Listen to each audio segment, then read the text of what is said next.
आदिवासी जमीन को लेकर मामला गरमाने लगा है। पूरे प्रदेश में जहां आदिवासी जमीनों का इस्तेमाल गलत तरीके से हो रहा है, वहीं धमतरी में भी इसकी बयार बहती हुई दिख रही है, जहां आदिवासी समाज आज सड़कों पे उतर आया है इस बात को लेकर कि आदिवासी जमीन का अवैध इस्तेमाल ना हो। आपको बता दें कि धमतरी में बहुत से ऐसे नाम निकलकर सामने आ रहे हैं जिन्होंने गैर आदिवासी होने के बावजूद भी आदिवासी जमीन का क्रय विक्रय का कार्य किया है। इससे आदिवासी समाज में रोष व्याप्त है। आदिवासी समाज के प्रमुख जीवरा खंडमरई का कहना है कि आदिवासी भूमि पर केवल आदिवासी अधिपत्य होता और आदिवासी की ही स्वीकृति से ही सारे कार्य होते हैं, लेकिन यहाँ कुछ गैर आदिवासी लोगों ने अवैध माफिया के रूप में जन्म ले लिया है, जो लगातार आदिवासी जमीन पर अधिपत्य स्थापित करने जा रहे हैं। इसके संबंध में आदिवासी समाज उग्र आंदोलन करेगा और आगे कार्यवाही के लिए आज कलेक्टर कार्यालय पहुंचकर उन्होंने ज्ञापन सौंपा और कहा कि जल्द से जल्द ऐसे लोगों पर कार्रवाई हो और जल्द से जल्द ऐसे लोगों पर वैधानिक कार्रवाई करते हुए आदिवासी समाज को उनका हक वापस दिलाया जाए। देखिए धमतरी हाकी कोर्ट की स्पेशल रिपोर्ट। आज हम लोग, मैं जीवराखन लाल मरई, अध्यक्ष सर्व समाज जिला धमतरी एवं अंगार मूर्ति ट्रस्ट गंगरेल, यहाँ पे विगत 22, 23, 24 3 साल में जिला प्रशासन के द्वारा आदिवासी समाज को जो जमीनों को आदिवासी से गैर आदिवासी में किया गया है वो बहुत घोर अन्याय है। 154 परिवार आज के तारीख में भूमिहीन हो चुके हैं। ऐसे जब हमको पता चला, हमारे कुछ किसान साथी लोग आए, हमारे कुछ सामाजिक लोग आए कि हमारे ज़मीन को 1 लाख में सौदा किए हैं या 50,000 दे दिया, कोई 10 लाख में सौदा किए, 1 लाख रुपए दे दिए हैं और अभी तक के दे नहीं रहे, हमारा ज़मीन को रजिस्ट्री करा लिया गया है। जब ऐसा बहुतायत शिकायत धमतरी जिले में आने लगा तो फिर हमने सूचना का अधिकार में यहाँ से प्रयास किया, आखिर कौन कलेक्टर था और कौन पटवारी था, कौन एसडीएम था, इनका किसका कारस्तानी है जो इस टाइप का हरकत आदिवासी समाज के साथ हो रहा है करके पता चला। तो हमारा 21, 22, 23 3 साल का आधा अधूरा हमको जानकारी मिला है यहाँ पे, जिसमें 154 परिवार है। 154 परिवार का ऐसा यहाँ पे परमिशन दिया गया है, जिसके पास 1 एकड़ ज़मीन भी नहीं बच रहा है उसको भी परमिशन दे दिया गया है।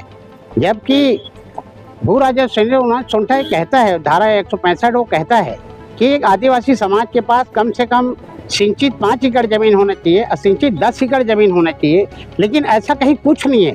0 का 0, जितना ज़मीन उसके पास 2 एकड़, 3 एकड़, 4 एकड़ जो रहा है, सभी ज़मीन को उसका परमिशन जिला प्रशासन को दे दिया गया है, जो कि एकदम घोर अन्याय है।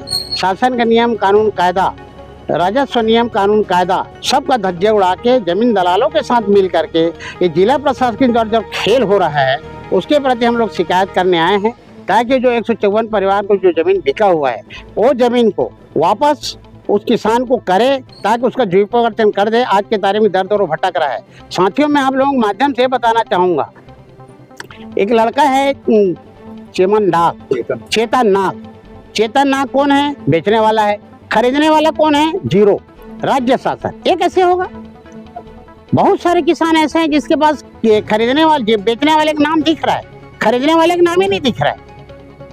तो ये सब चीज़ को हम लोग निकाल चुके हैं। ज़मीन किसी के पास बचा नहीं है। आज के तारीख में 154 परिवार सड़क में आ गया है, दर दर भटक रहा है। उसके कारण उसके ज़मीन को जो रजिस्ट्री किए हैं, जो ज़मीन दलाल के साथ मिल गए, जिला प्रशासन जो काम किए हैं उसके खिलाफ हम लोग कार्रवाई किया है। जिला प्रशासन के द्वारा भ्रष्टाचार किया गया।